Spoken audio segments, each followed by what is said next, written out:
മൂന്നാല് ദിവസമായിട്ട് ഒരു മുടക്കമില്ലാണ്ട് കൃത്യസമയത്ത് നടക്കുന്ന ഈ ഒരു പരിപാടി മാത്രമേ ഉള്ളൂ കേട്ടോ. മഴയെ സമ്മതിക്കണ്ടേ, മുറ്റത്തിറങ്ങി ഒരു പണിയും ചെയ്യാൻ പറ്റുന്നില്ല. അപ്പോൾ രാവിലെ വൈകിയായിട്ട് എണീച്ച് നേർക്കും പോകാനില്ല, റെഡ് അലേർട്ടൊക്കെ ആണ്. പിന്നെ അതുകൊണ്ട് രാത്രി നല്ല മീൻകറി വെച്ചിട്ടുണ്ടായിരുന്നു. അപ്പോൾ ഞാൻ വേഗം കുറച്ച് കപ്പ വേവിച്ചു. അല്ലാതെ എനിക്ക് മടിയായിട്ടൊന്നല്ല കേട്ടോ. അപ്പം ഞാൻ വേഗം കപ്പയും മീൻകറിയും കഴിച്ചിട്ടോ. അത് കുട്ടിപ്പെണ്ണ് അപ്പുറത്തിരുന്ന് കഴിക്കുന്നുണ്ട് കേട്ടോ. ഇവിടെ പിന്നെ എന്ത് കൊടുത്താലും ഈ ഒരു സിഗ്നലാണ്.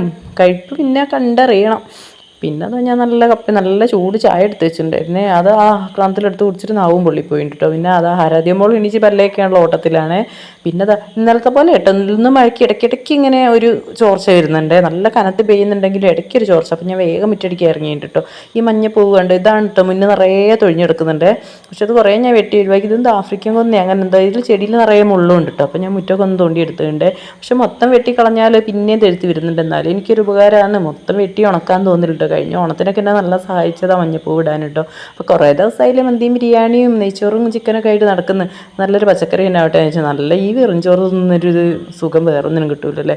അപ്പോൾ ഞാൻ കുറച്ച് കോവയ്ക്ക മഞ്ഞളും മുളകൊക്കെ ഇട്ട് നല്ലോണം വരട്ടിയെടുത്തിട്ടുണ്ട്. പിന്നെ അതാ നല്ല ചമ്മന്തിയും കായ്പേരിയും കുറച്ച് മീൻകറിയൊക്കെ കൂട്ടി നല്ലൊരു പിടുത്തം പിടിച്ചു കേട്ടോ. പിന്നെ അത് വൈകുന്നേരം ആയപ്പോൾ അതാ അവിലും എന്തെന്നാ ഇത് അവിലോ മിച്ചറും അലുവയും ബിസ്ക്കറ്റൊക്കെ ഉണ്ടായിരുന്നു. അപ്പോൾ ഒക്കെ മധുരമുള്ളതിനെ കൊണ്ട് അതിൻ്റെ കൂടുതൽ കുറച്ച് മിച്ചറും എടുത്തേ. മിച്ചറിൽ ഇങ്ങനെ അലുവ കഷ്ണം ഇട്ടിട്ട് നല്ല രസമല്ല. പിന്നെ മധുരം കുറച്ചൊരു കട്ടൻ ചായ എടുത്തിട്ടുണ്ട് കേട്ടോ. പിന്നെ നമ്മൾ ഈ പൊരിയിലൊക്കെ ശബരിമലയൊക്കെ പോയി വരുമ്പം കിട്ടൂല, അതിലിങ്ങനെ ഉരുട്ടി തിന്നാൽ പ്രത്യേക രസമല്ല അലുവ. ഞാൻ പിന്നെ നല്ല മഴ ചെയ്തപ്പോൾ ഇടിയില്ലാത്തതുകൊണ്ട് ഇങ്ങനെ വേഗം ചായ എടുത്ത് കൊലയിലേക്ക് പോയപ്പോൾ എൻ്റെ വാല് പോലെ രണ്ടാളപ്പുറത്തും ഇപ്പുറത്തും വന്നിരിക്കുന്നുണ്ട് കേട്ടോ. അപ്പം ഞങ്ങൾ അവിടെ നിന്ന് കഥയൊക്കെ പറഞ്ഞ് ചായ കുടിച്ചപ്പോൾ